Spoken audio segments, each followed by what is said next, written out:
السلام علیکم ورحمۃ اللہ وبرکاتہ۔ الحمد للہ رب العالمین والعاقبۃ للمتقین والصلاة والسلام علی سید المرسلین وعلی آلہ واصحابہ وازواجہ وذریاتہ اجمعین، اما بعد فاعوذ باللہ من الشیطان الرجیم، بسم اللہ الرحمن الرحیم۔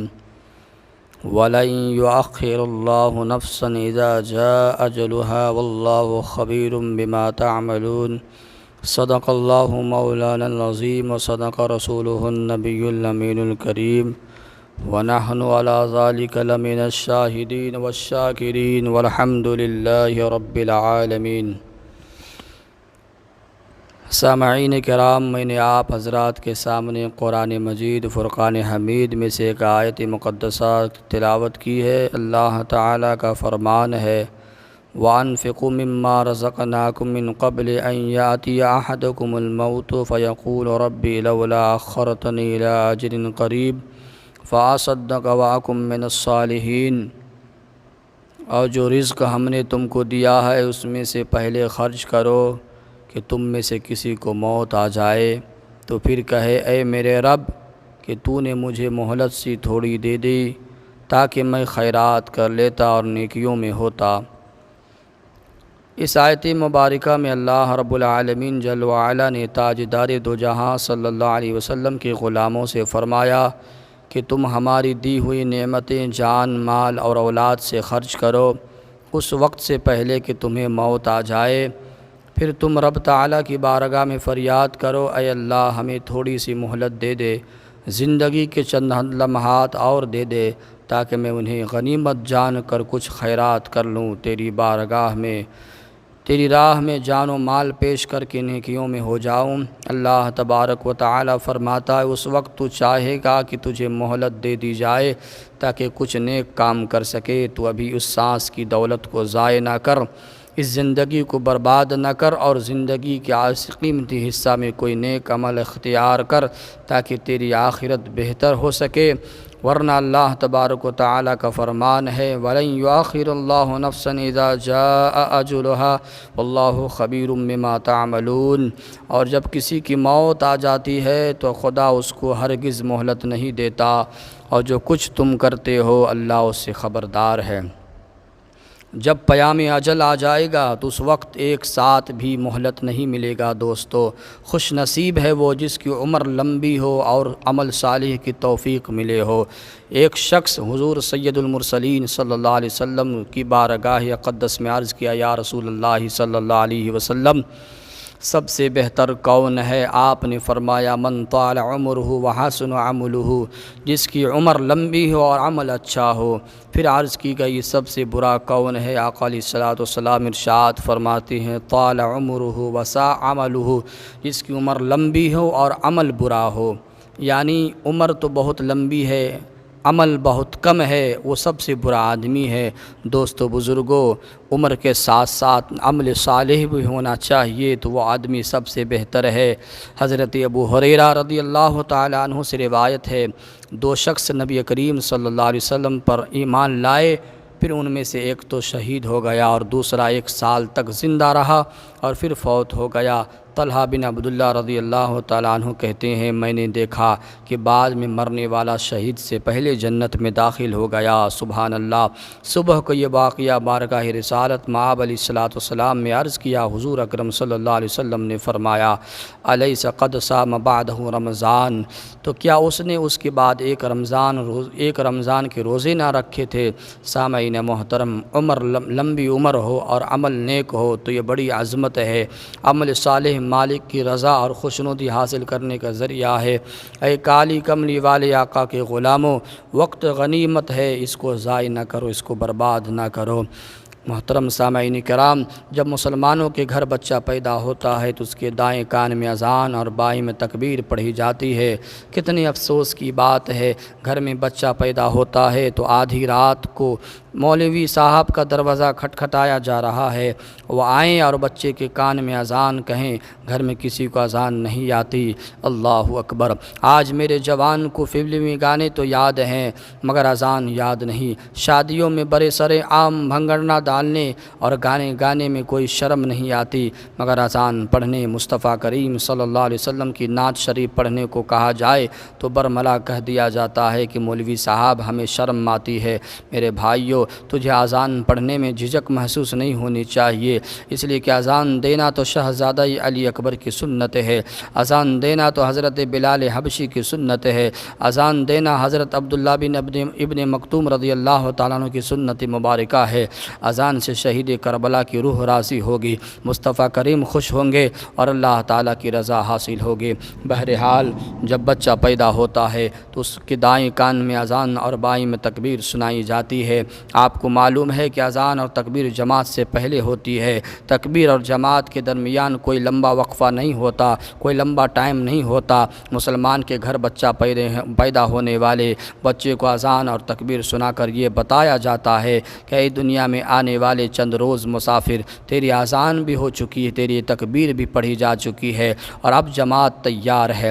تکبیر اور جماعت کے درمیان تھوڑا سا وقفہ ہے۔ آپ نے دیکھا ہوگا جب میت پر نماز جنازہ پڑھی جاتی ہے تو وہاں اذان اور تکبیر نہیں ہوتی، اس لیے وہ پہلے ہی پڑھی جا چکی ہے۔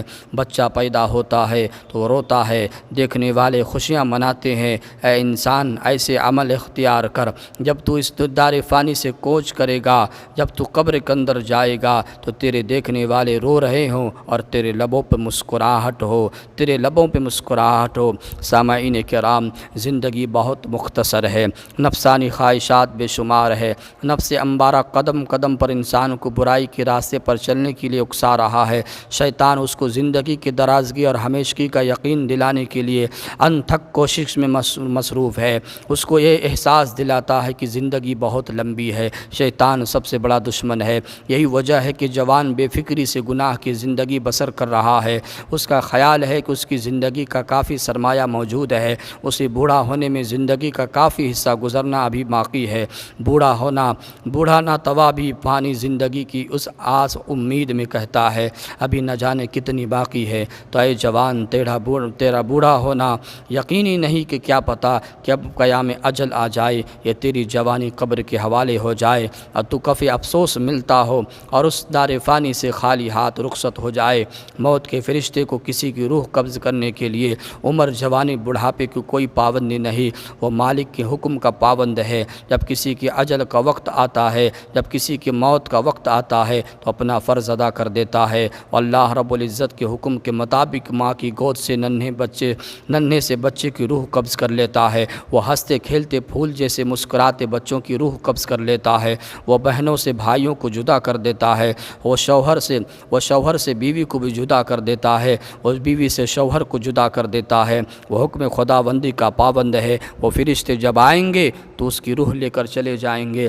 شرح صدور میں علامہ جلال الدین سیوطی رحمۃ اللہ علیہ تعالیٰ نے روایت نقل فرمائی ہے، جب جناب ملک الموت دن میں 3 مرتبہ لوگوں کے چہروں کو دیکھتے ہیں، جس کی عمر پوری ہو جاتی ہے اس کی روح قبض فرما لیتے ہیں۔ وہ گھر والے رونے لگتے ہیں تو ملک الموت دروازے کی چوکھٹ پر پکڑ کر کھڑے ہو جاتے ہیں اور فرماتے ہیں میں نے تمہارا کوئی قصور نہیں کیا، میں تو اللہ تعالیٰ کے حکم کا پابند ہوں، نہ میں نے اس کا رزق کھایا اور نہ ہی میں نے اس کی عمر کو کم کیا۔ وَأَلِّي فِيكُمْ لَعُدَّةٌ ثُمَّ عَوْدَةً حَتَّى لَا أَبْقَى مِنْكُمْ أَحَدٌ، اور مجھے تمہارے پاس بار بار آنا ہے حتیٰ کہ تم میں سے کوئی بھی باقی نہ رہے گا۔ اے جوان، اپنی جوانی کو غنیمت جان اور اس میں نیک کمائی کر، اور اے بوڑھے اپنے بڑھاپے کو سمجھ، یہ بڑھاپا تیری زندگی اختتام کا پیغام ہے۔ یہ ضعیف ناتوانی ملک الموت کے قاصد ہے۔ شرح صدور میں علامہ جلال الدین سیوطی رحمۃ اللہ علیہ تعالیٰ نے روایت فرمائی ہے، حضور نبی کریم صلی اللہ علیہ وسلم نے حضرت عزرائیل علیہ السلام سے فرمایا، تمہارا کوئی قاصد نہیں جنہیں تم اپنے آنے سے پہلے بھیج دو تاکہ لوگ ڈر جائیں۔ تو ملک الموت علیہ السلام نے عرض کیا، خدا کی قسم میرے بہت قاصد ہیں، مثلا بیماریاں، بڑھاپا، کانوں اور آنکھوں کا متغیر ہو جانا، کمزور ہو جانا، یعنی انسان پر بڑھاپے کا آنا، بیماریوں اور تکلیفوں میں مبتلا ہونا، کانوں سے سننے کی قوت کا کمزور ہو جانا، آنکھوں سے بینائی کا کم ہونا، یہ سب اس بات کا پیغام ہے اجل کا فرشتہ آنے والا ہے۔ بابا فرید الدین شکر گنج رحمۃ اللہ علیہ تعالیٰ فرماتے ہیں، سامعین محترم، انسان کا بوڑھا ہو جانا، بیماریوں کا آنا، ملک الموت کے آنے کا اطلاع نامہ ہے۔ خوش قسمت ہے وہ انسان جو مرنے سے پہلے اپنے مالک و خالق کو راضی کر کے اس جہان فانی سے رخصت ہوتے ہیں۔ حضرت ملک الموت علیہ السلام نے بارگاہ مصطفی علیہ السلام میں عرض کیا، یا رسول اللہ صلی اللہ علیہ وسلم، جو لوگ میرے قاصدوں کے پیغام پہنچا دینے سے بھی نہیں ڈرتے اور نصیحت حاصل نہیں کرتے، تو میں ان کی روح قبض کر کے انہیں کہتا ہوں، اے انسان، کیا میں نے تیری طرف پردے قاصد نہیں بھیجے؟ ایک ڈرانے والے کے بعد دوسرا ڈرانے والا نہیں بھیجا؟ اب میں وہ آنے والا ہوں جس کے بعد کوئی قاصد نہیں، میں ڈرانے والا ہوں جس کے بعد کوئی ڈرانے والا نہیں۔ سامعین محترم، ملک موت کی شکل و شباہت، اس کی ہیبت و ناک آواز اگر لوگ سن لیں تو حضرت امام حسن رضی اللہ تعالیٰ عنہ فرماتے ہیں، لوگ مرنے والے پر رونے کی بجائے اور اپنے آپ پر رونے لگ جائیں گے۔ اللہ اکبر۔ ملک الموت کی ڈراؤنی شکل کو دیکھ کر حضرت ابراہیم علیہ السلام بھی برداشت نہ کر سکے۔ سیدنا ابن مسعود رضی اللہ تعالیٰ عنہ فرماتے ہیں، ایک روایت میں ہے، ایک مرتبہ حضرت ابراہیم علیہ السلام نے ملک الموت سے فرمایا، مجھے اپنی وہ صورت دکھاؤ جس میں تم کفار و فجار کی روحوں کو قبض کرتے ہو۔ ملک الموت نے عرض کیا، آپ دیکھنے کے متحل نہیں ہو سکیں گے۔ آپ کے اسرار پر ملک الموت نے کہا، آپ اپنا چہرہ دوسری طرف پھیر لیجئے۔ پھر کہا، اچھا اب میری طرف دیکھیے۔ اب جو دیکھا تو ایک سیاہ شخص جس کے سر میں سے آگ کے شعلے نکل رہے تھے اور کانوں میں سے بھی آگ نکل رہی تھی۔ یہ حال دیکھ کر آپ پر غشی طاری ہو گئی۔ اب جو دیکھا تو آپ اپنی پہلی شکل میں موجود تھے۔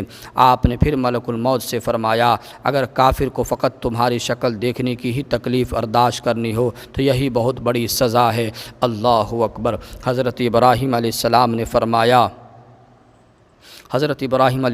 فرمایا، اب مجھے وہ اپنی شکل دکھائیے جس میں مومنین صالحین کی روح قبض کرتے ہو۔ فرشتے نے کہا، ذرا منہ دوسری طرف کیجئے۔ اب جو آپ نے دیکھا تو آپ کے سامنے ایک حسین و جمیل نوجوان کھڑا تھا جس کا جسم مبارک مہک رہا تھا، جس کا لباس سفید تھا۔ فرمایا، اگر مومن کو بوقت وصال تیری یہ شکل ہی دکھا دی جائے تو اس کے لیے یہی کافی ہے۔ سامعین محترم، آپ نے سماعت فرمایا، ملک الموت نے سیدنا ابراہیم علیہ السلام کو اپنی دونوں حالتیں دکھا دیں، وہ اللہ کے دوستوں کی ارواح کو کس شکل میں قبض کرتے ہیں اور دشمنان خدا کی روحوں کو کس شکل میں قبض کرتے ہیں۔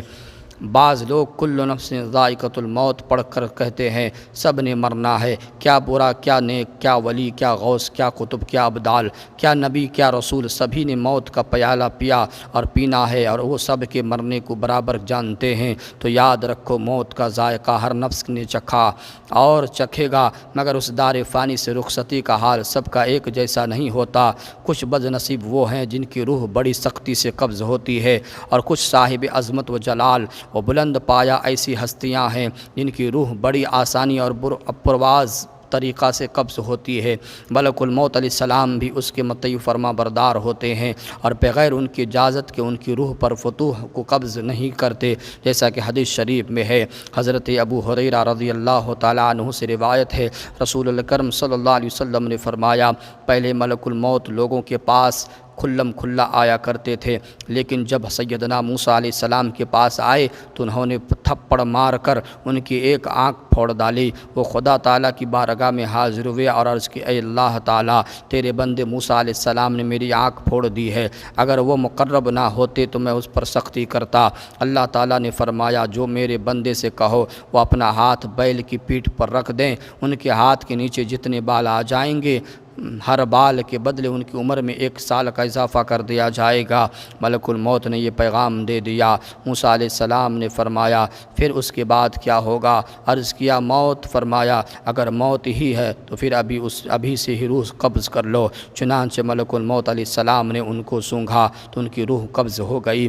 ادھر حضرت اسرائیل علیہ السلام کو بارگاہ خداوندی سے آنکھ دوبارہ عطا ہو گئی۔ بس اس دن کے بعد حضرت اسرائیل علیہ السلام چھپ کر آنے لگے اور بارگاہ نبوت میں بلا اجازت حاضر نہ ہوئے۔ اللہ اکبر۔ محترم سامعین کرام، ہر ایک کی ایسی جیسی موت نہیں ہوتی۔ انبیاء، غوث و قطب، ابدال، نبی، رسول، یہ سب کے الگ الگ موت ہوتے ہیں۔ اللہ اکبر۔ سب کو چکھنا ہے، سب کی زندگی کل نفس ذائقۃ الموت کا مزہ چکھنا ہے، لیکن ہماری موت میں، ہماری روح میں اور پیغمبر غوث و قطب میں بہت فرق ہے دوستو۔ ابھی آپ نے سماعت فرما لیا۔ اللہ اکبر۔ ہم غلامان رسول ہیں، ہم عشق نبی سے نبی سے محبت کرنے والے ہیں۔ میرے آقا علیہ السلام کے نام پر ہمیں جان چھڑکنے والے ہیں۔ کچھ گستاخ رسول ہیں جو اپنے آقا علیہ السلام کا نام تو لیتے ہیں لیکن چھپ کر اپنے گھروں میں اپنے نبی کے شان میں گستاخیاں کرتے ہیں، کتابوں کے ذریعے، بیانوں کے ذریعے منبروں پر چڑھ کر اپنے آقا کی شان میں گستاخیاں کرتے ہیں۔ اللہ اکبر۔ وہ کیسے لوگ ہیں جو اپنے نبی کے شان میں گستاخی کرتے ہیں؟ وہ تو کھلم کھلا کافر ہے۔ میرے نبی علیہ السلام کے شان میں ذرہ رتی برابر بھی خدا کو گستاخی پسند نہیں ہے۔ اب آئیے روح خلیل اللہ علیہ السلام کے بارے میں حضرت ابن عمر رضی اللہ تعالیٰ عنہ سے روایت ہے، فرشتوں نے عرض کی اے اللہ تعالیٰ، تیرے بندے ابراہیم علیہ السلام کو موت سے بہت ڈر لگتا ہے۔ اللہ تعالیٰ نے فرمایا ان سے کہہ دو کہ جب دوستوں کو ملے ہوئے عرصہ گزر جائے، بہت دن ہو جائے تو ایک دوسرے کے مشتاق ہو جاتے ہیں۔ حضرت ابراہیم علیہ السلام کو جب یہ اطلاع ملی تو عرض کی مولا کریم میں تیری ملاقات کا مشتاق ہوں۔ فَعَطَاهُ رِحَانَهُ فَشَمَّهَا فَقُبِضَ فِيهَا رُوحُهُ، پس ایک پھول انہیں عطا کیا اور ابراہیم نے اس کو سونگھا، اس کے سونگتے میں نے ہی روح قبض ہو گئی۔ اللہ اکبر۔ حضرت ابو ہریرہ رضی اللہ تعالیٰ عنہ سے روایت ہے، رسول کریم صلی اللہ علیہ وسلم نے فرمایا حضرت داؤد علیہ السلام بڑے باغیرت تھے، جب گھر سے باہر تشریف لے جاتے تو دروازوں کو تالے لگا کر جاتے تاکہ کوئی گھر میں داخل نہ ہو سکے۔ ایک دن واپس تشریف لائے تو دیکھا گھر میں ایک شخص کھڑا ہے۔ آپ نے پوچھا تم کون ہو؟ اس نے کہا میں وہ ہوں جو شاہوں سے نہیں ڈرتا، کوئی حجاب میرے لیے حجاب نہیں۔ داؤد علیہ السلام نے فرمایا واللہ تم ملک الموت ہو، میں تم کو خوش آمدید کہتا ہوں۔ آپ نے کمبل کو اوڑھا اور آپ کی روح قبض ہو گئی۔ اللہ اکبر۔ کتنی آسانی سے پیغمبر کی روح قبض ہو جاتی ہے، اور ہمارے میں تمہارے میں تم لوگ کہتے ہو ہمارے میں تمہارے میں کیا فرق ہے؟ نادانوں، اپنے ایمان کا جائزہ لو، اپنے ایمان کی حفاظت کرو۔ اللہ تبارک و تعالیٰ نے ایمان جیسا دولت کسی کو نہیں رکھا۔ ایمان ہے تو جنت نصیب ہوگا، ایمان نہیں تو جنت کی خوشبو بھی نصیب نہیں ہوگی۔ اللہ اکبر۔ پیغمبروں سے محبت کرو۔ ہم ہر ایک پیغمبر کو مانتے ہیں لیکن سارے پیغمبروں سے زیادہ ہم سیدنا محمد رسول اللہ صلی اللہ علیہ وسلم کو مانتے ہیں، افضل البشر بھی مانتے ہیں۔ ہم اپنے نبی کو سارے پیغمبروں سے زیادہ مرتبے والا نبی مانتے ہیں۔ اللہ اکبر۔ سیدنا حسن رضی اللہ تعالیٰ عنہ سے روایت ہے، حضور نبی کریم صلی اللہ علیہ وسلم کی وفات کے روز حضرت جبریل علیہ السلام حاضر خدمت ہوئے۔ مزاج پرسی کی تو آپ نے فرمایا میں نے بے چین اور مغموم ہوں۔ اتنے میں ملک الموت علیہ السلام نے حاضری کی اجازت طلب کی۔ جبریل علیہ السلام نے عرض کی یہ ملک الموت حاضری کی اجازت طلب کرتے ہیں۔ اللہ اکبر۔ میرے نبی کا مقام دیکھو دوستو، آپ سے پہلے اس نے کسی سے اجازت طلب نہیں کی۔ اللہ اللہ۔ اور نہ ہی آپ کے بعد کسی سے اجازت چاہیں گے۔ آپ نے اجازت مرحمت فرمائی، وہ حاضر ہوئے اور آپ کے سامنے کھڑے ہوئے اور عرض کی اللہ تعالیٰ نے مجھے حکم فرمایا ہے میں آپ کی فرما برداری بجا لاؤں، اگر آپ فرمائیں تو تو آپ کی روح قبض کر لوں، اگر نہ چاہیں تو نہ قبض کروں۔ آپ نے فرمایا اے ملک الموت، کیا تم اس پر مامور ہو؟ عرض کی یا رسول اللہ صلی اللہ علیہ وسلم، اللہ تعالیٰ آپ کی ملاقات کا مشتاق ہے۔ اللہ اکبر۔ آپ نے فرمایا ملک الموت تم اللہ تعالیٰ کا حکم بجا لاؤ۔ چنانچہ انہوں نے روح قبض کر لی۔ اللہ، یہ ہے میرے نبی کا مقام۔ دوستو، کیا تمہارے سے بھی کبھی فرشتے اجازت لیں گے؟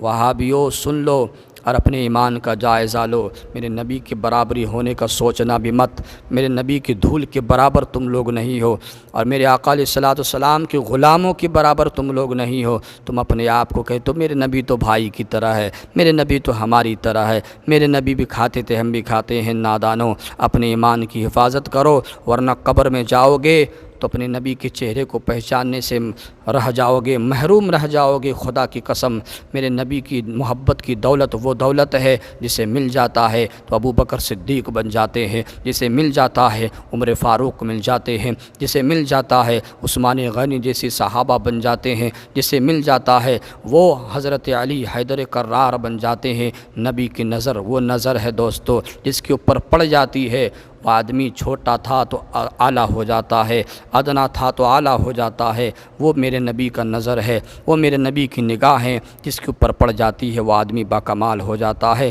وآخر دعوانا الحمدللہ رب العالمین، الحمدللہ، السلام علیکم ورحمۃ اللہ۔